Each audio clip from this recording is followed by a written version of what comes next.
So a very welcome to all of you students. Now today we are going to move on to the next and a very important theorem, that is write down sandwich theorem बोलते हैं इसको. तो next type आप लिखो heading में. That is nothing but sandwich theorem.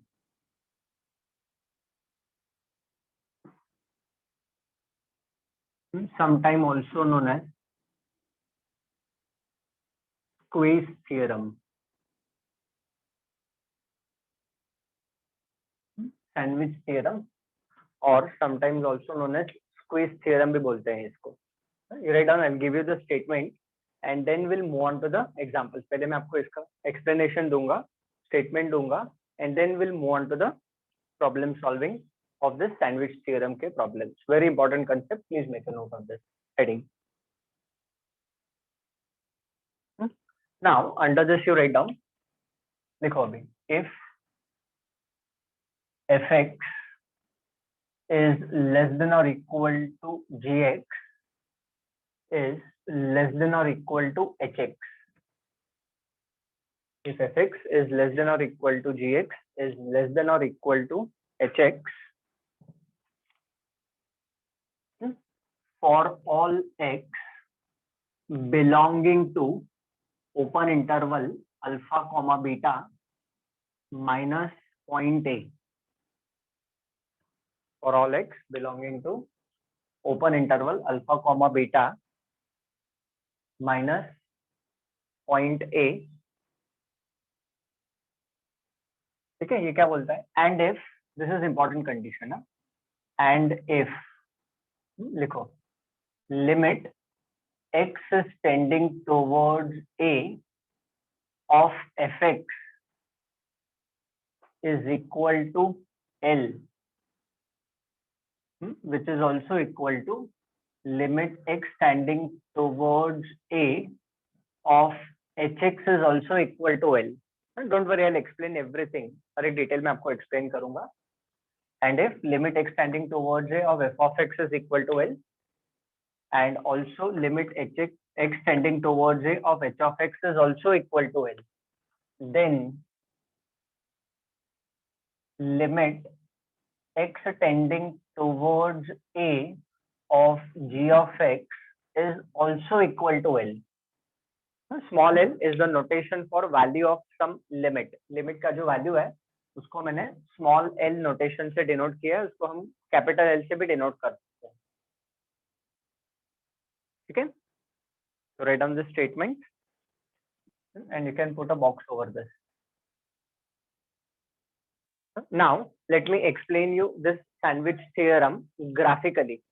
Okay, quickly have a look over here. Now what happens is अभी तीन function है fx, gx and hx. So fx is less than or equal to gx and gx is less than or equal to hx. So please do have a look over here. ऐसे तीन function से देखिए आप.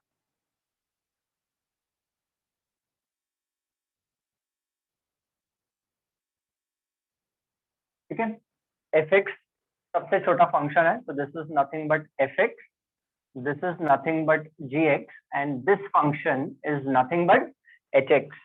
So now if you can observe, ये जो gx function है, this is between the function fx and hx. मतलब उसका सैंडविच हो चुका है, दो फंक्शन के बीच में है वो, इसीलिए उसको हम बोलते हैं it's a sandwich function. It is between the two functions. So fx is less than or equal to gx is less than or equal to hx over here. At what point it is passing? So you can observe it is for all x belonging to alpha comma beta. Means say over here, यहाँ पे ये value है x is equal to alpha and this is x is equal to beta and there is a point x is equal to a over here. At this point तीनों function जहाँ पे मिल रहे हैं, जहाँ पे उनका वैल्यू इक्वल है, तो at this point x is equal to a. So gx is sandwich between two functions. So what does the sandwich theorem says? Sandwich theorem क्या बोलता है कि अगर ऐसा कोई फंक्शन है gx जो fx और hx के बीच में है, ठीक है, and if limit x tending towards A of f of x is equal to limit x tending towards of h of x is equal to L. तो क्या बोलता है कि अगर लिमिट का वैल्यू एफ एक्स के लिए अगर कोई वैल्यू एल है और लिमिट का वैल्यू एच एक्स के लिए अगर कोई वैल्यू एल है, तो जो फंक्शन उन दोनों के बीच में सैंडविच है उसका भी वही वैल्यू होगा। सपोज कोई फंक्शन है उसका वैल्यू 2 है, एच एक्स कोई फंक्शन है उसका भी वैल्यू 2 है, तो g x is a sandwich function between these two functions, तो उसका भी वैल्यू 2 ही आएगा। That is what the sandwich theorem और द स्क्वीज थियरम सेज। अभी आपको सिंपल एग्जांपल बोलने का in simple language to say sandwich. अभी सैंडविच कैसे होता है, दो ब्रेड के बीच में हम स्टफिंग करते हैं, बराबर। We do the stuffing between the two breads. अभी हम क्या गर्म करते हैं, हम ब्रेड को गर्म करते हैं, तो ब्रेड यहाँ से भी गर्म होगा और ऊपर से भी गर्म होगा, तो ऑटोमेटिकली जो उसके अंदर का स्टफिंग है, जो उसके अंदर का स्टफिंग है, पोटैटो डाला है या जो भी डाला है, कुकुम्बर डाला है आपने, वो अपने आप गर्म होता है, उसको हम अलग से गर्म नहीं करते हैं। तो ये ब्रेड गर्म हो गया, ऊपर का ब्रेड गर्म हो गया, तो बीच में जो सैंडविच है, जो कंटेंट है, वो अपने आप गर्म हो जाएगा। That is what the sandwich rule is. अगर एफ एक्स का लिमिट का वैल्यू एल है, एच एक्स का भी वैल्यू एल है, तो वो रूल बोलता है कि जो उसके बीच में फंक्शन है उसका भी सेम वैल्यू ही आने वाला है। That is what the sandwich theorem और the squeeze theorem says. Am I clear everyone with the explanation of this? Yes, sir. Yes, sir. Yes, sir. Okay, very good. So if you want just एक rough graph आप ऐसा draw कर सकते हो, with the help of pen also you can draw. Just एक rough idea आपको देने के लिए मैंने ग्राफ एक्सप्लेन किया और मैंने आपको सैंडविच का एग्जांपल भी बता दिया। It's a very simple concept, but at the same time it is very important. Please make a note of this.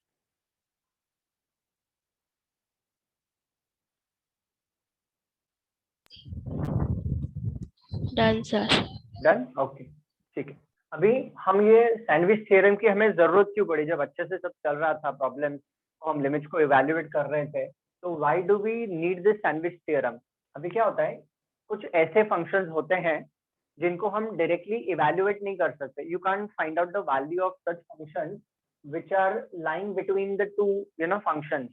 तो फिर उसको सॉल्व करने के लिए we have to find out some way, है ना। So that is why the sandwich theorem or the squeeze theorem was introduced, ताकि हम वैसे एग्जांपल्स को इवैल्यूएट कर सके, डायरेक्टली हम उसका वैल्यू फाइंड नहीं कर सकते।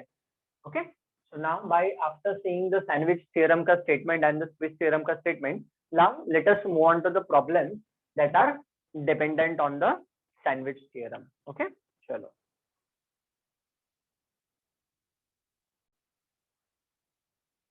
so let's move on to the question that is dependent on sandwich theorem.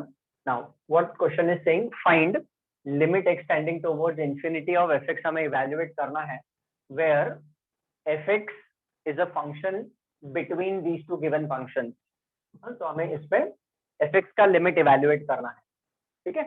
Now since we want to evaluate limit x is tending towards infinity of fx, so what we'll do, we will take limit x tending towards infinity throughout this given inequality, ठीक है। अब sandwich rule ही बोलता है कि अगर limit इसके ऊपर apply करेंगे और ये दोनों का जो वैल्यू आएगा वही वैल्यू जो फंक्शन बीच में है उसका भी वही वैल्यू हो जाएगा। That is what the sandwich theorem says. तो चलो let us take limit x tending towards infinity throughout the given inequality. चलो write down solution, taking limit x tending towards infinity, तो क्या मिलेगा, write down limit x is tending towards infinity, this will be nothing but 2x minus 3 by x, which is less than limit x is tending towards infinity of fx, which is again less than limit x is tending towards infinity of 2x square plus 5x by x square, ठीक है। Now recollect in the synopsis, जब हमने limit tending towards infinity किया था, let me write down for your reference to recollect, limit x tending towards infinity fx upon gx रहेगा, ठीक है। where fx and gx are two polynomials. So this will be equal to coefficient of highest power, coefficient of highest power of x in the numerator upon coefficient of highest power of x in the denominator. वही हमारा answer हो जाता है. See the synopsis. Limit extending towards infinity, fx upon gx रहेगा and fx and gx are the two polynomial functions. तो इसका जो answer होता है that is coefficient of highest power of x in the numerator upon the coefficient of highest power of x in the denominator होता है. ठीक है ना. So you observe over here x का highest power is 1. So what is coefficient of x over here in the numerator? Coefficient of x is 2 upon denominator में coefficient of x is 1. अभी obviously 2 upon 1 हम सबको मालूम है 2 upon 1 2 होता है. So 2 is less than limit x is tending towards infinity of fx which is again less than. अभी आप यहाँ पे देखो x square का coefficient 2 है upon denominator में x square का coefficient 1 है and we know obviously 2 upon 1 is nothing but equal to 2 ही होता है. 2 upon 1 लिखने की क्या जरूरत है. ठीक है ना. So that itself is 2. So now what does the sandwich theorem says? Squeeze theorem says कि अगर इसका लिमिट का वैल्यू 2 है और ये वाले फंक्शन का लिमिट का वैल्यू भी 2 है, अगर दोनों का वैल्यू सेम है तो वो जो दोनों के बीच में जो फंक्शन है, जो उसके बीच में सैंडविच है, उसका भी वैल्यू 2 ही आएगा. It will remain the same. That's it. Over therefore आपके रेफरेंस के लिए लिख देता हूँ. Limit x is tending towards infinity of f of x is nothing but equal to 2. तो जो सैंडविच फंक्शन है उसका भी वैल्यू 2 है.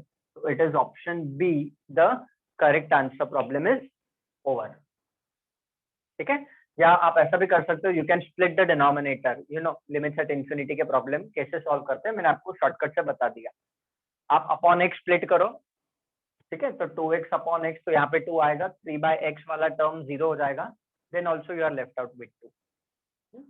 तो ये जो सैंडविच थियरम है that is true for less than or equal to also. और अगर वो स्ट्रिक्टली लेस देन भी दिया हुआ है तो भी ये सैंडविच रूल अप्लाई होता है. जरूरी नहीं है कि लेस देन इक्वल टू ही देना चाहिए. अगर स्ट्रिक्टली लेस देन भी दिया है, if this inequality is also given, then the sandwich rule is also applicable. I hope I am clear about this procedure of the sandwich rule, how to apply it in the problem. Everyone? Yes, sir. Okay, thank you for your response. तो एकदम simple है, कुछ नहीं है. जो limit दिया है वो आप लिमिट अप्लाई करो. जो ये दोनों फंक्शंस का वैल्यू आता है लिमिट का, वही बीच वाले फंक्शन का वैल्यू आ जाता है. Okay, please make a note of this.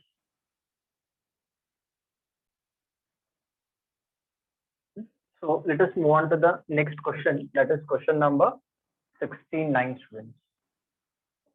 अभी यहाँ पे क्या दिया हुआ है, that f is a function from real number to real number, be a positive increasing function. कैसा है? It is a positive increasing function है. And if ऐसा दिया हुआ है हमें कि limit extending towards infinity f3x upon fx का वैल्यू 1 है, then in this case limit extending towards infinity f2x upon fx का वैल्यू हमें फाइंड करना है. And 4 options are available. This was asked in AIEEE 2010. तो चलो write down solution for the problem. देखिए, since the given function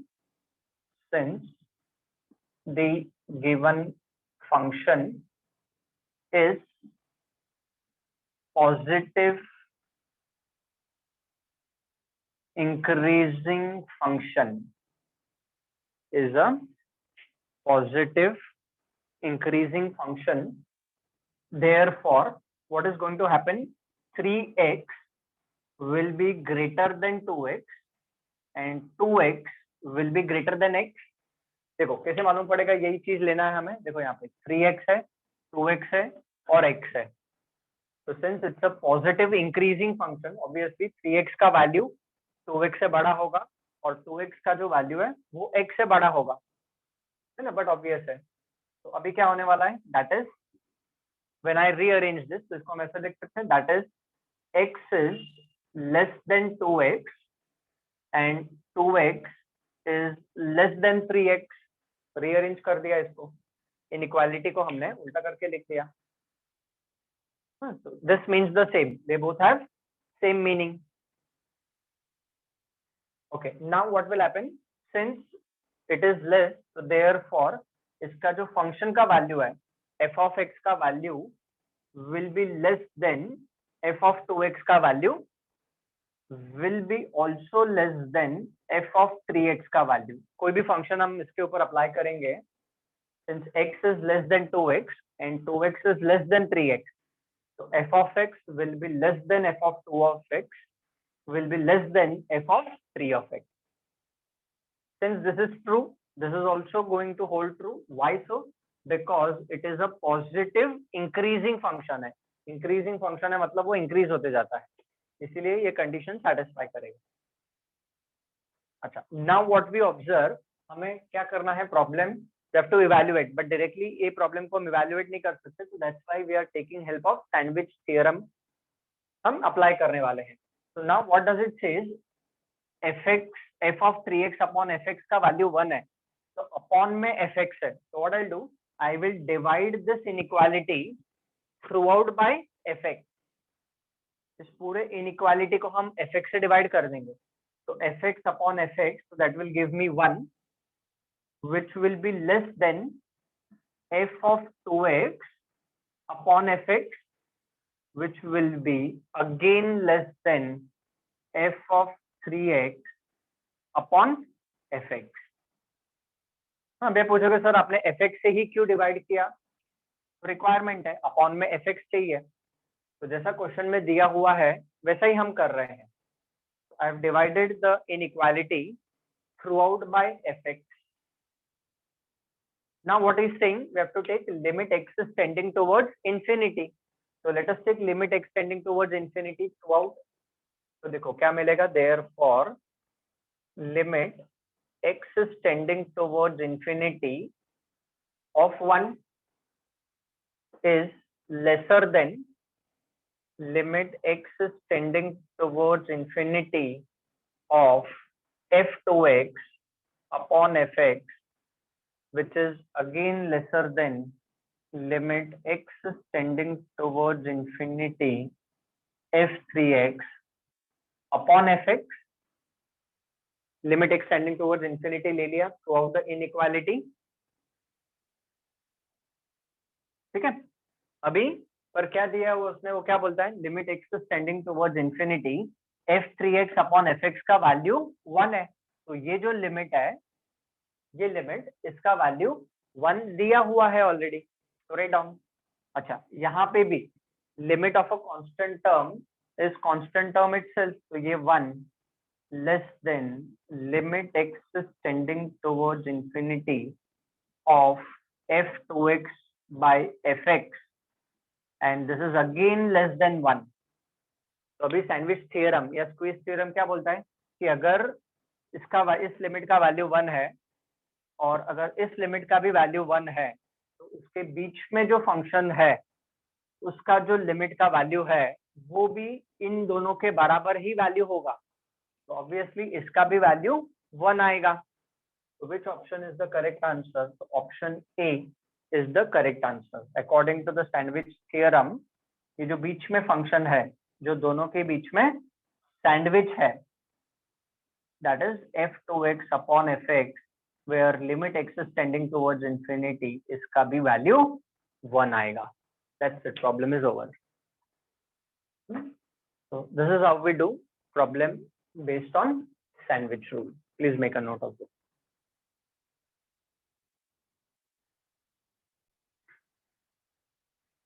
So please note down the next question. Question number 70th, students. Limit n is tending towards infinity, greatest integer of x plus greatest integer of 2x and continuing in such a way greatest integer of nx by n square is to be evaluated. यहाँ पे square bracket का meaning है it is greatest integer function.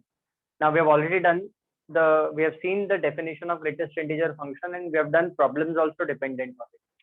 तो वो concept हमें यहाँ पे apply करना है. So write down solution. So write down since greatest integer function का वैल्यू किसके बीच में होता है? तो इट इज लेस देन और equal to the substituted value. It is less than or equal to x, but it is greater than x minus 1. Right? This is how the greatest integer function is defined. Greatest integer of x is less than or equal to x, but it is greater than x minus 1. This is how we define a greatest integer function. तो अभी क्या होगा? ये definition है.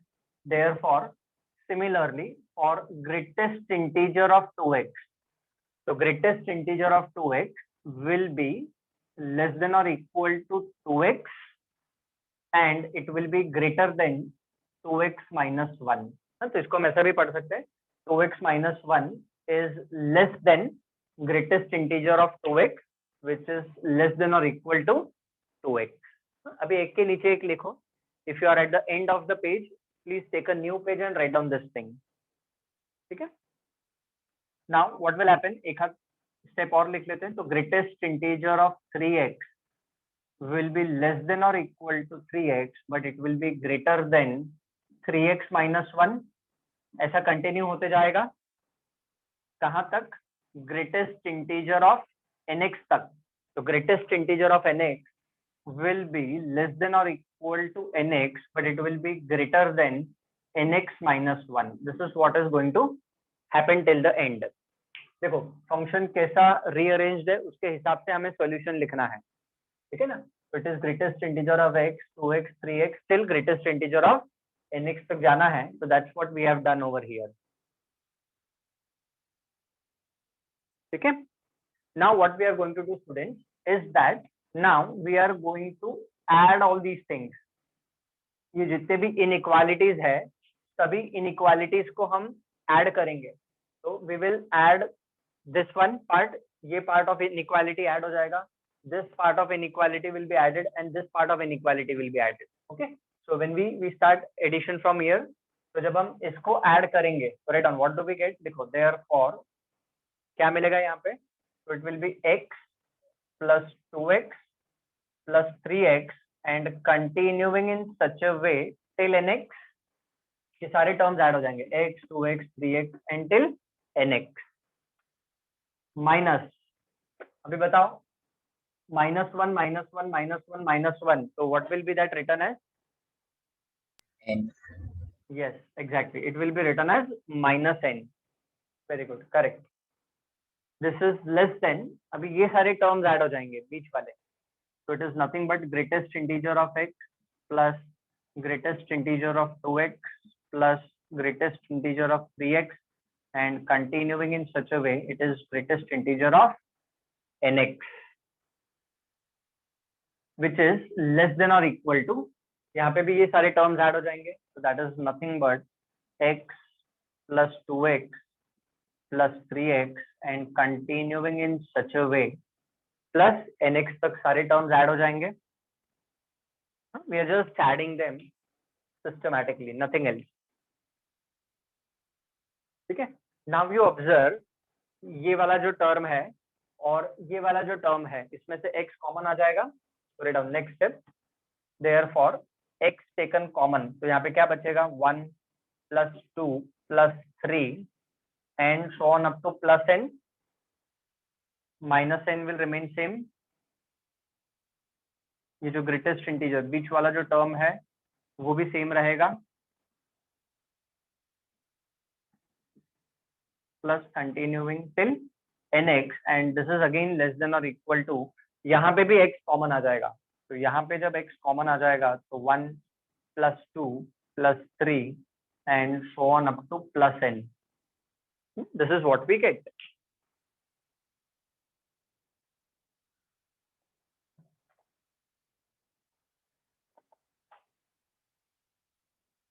Okay, now recollect sum of the first 10 natural numbers.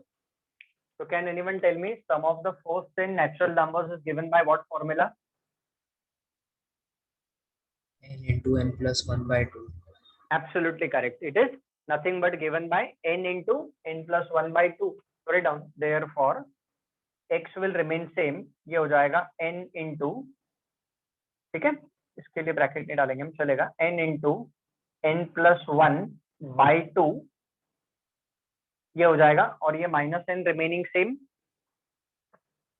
Which is further less than, ठीक है, x, ये वाला टर्म सेम रहेगा,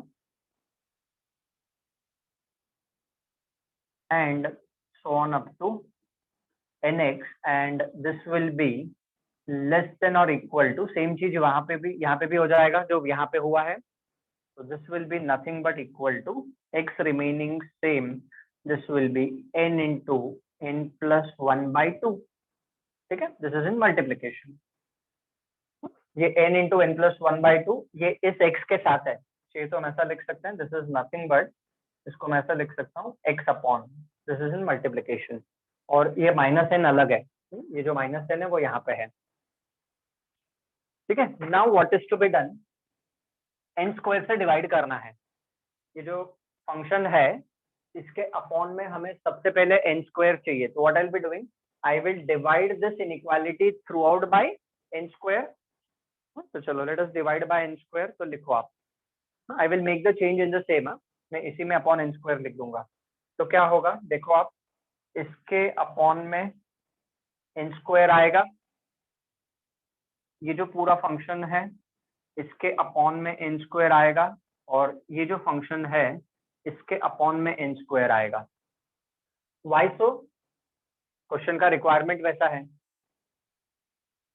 उसके बाद क्या करना है, limit n tending towards infinity, limit n tending towards infinity apply करना है, तो राइट डाउन, ये क्या हो जाएगा, this is going to become limit n tending towards infinity, चाहिए तो इसको स्क्वायर ब्रैकेट में डाल लो आप अभी, देन स्क्वायर ब्रैकेट मींस ये ग्रेटेस्ट इंटीजर फंक्शन वाला ब्रैकेट नहीं है, वो इधर है, फिर यहाँ पे भी हमें मिलेगा limit n is tending towards infinity, और यहाँ पे भी हम ले लेंगे limit n is tending towards infinity,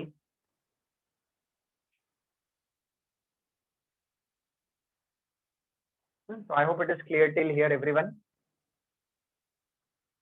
अभी आप देखो यहाँ पे, हाँ ओके, यहाँ पे न्यूमरेटर में n स्क्वायर है, तो highest power of n is 2, denominator में भी highest power of n is 2, now can anyone tell me what will this limit become after evaluating, shortcut के हिसाब से what will this become, any idea,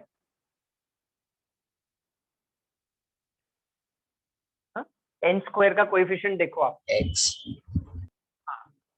x/2 हो जाएगा, ठीक है ना, अभी जब हम ब्रैकेट ओपन करेंगे तो this n will be multiplied to both of them, तो ये n स्क्वायर प्लस n हो जाएगा, तो n स्क्वायर का कोएफिशिएंट क्या है, n स्क्वायर का coefficient in the numerator is x/2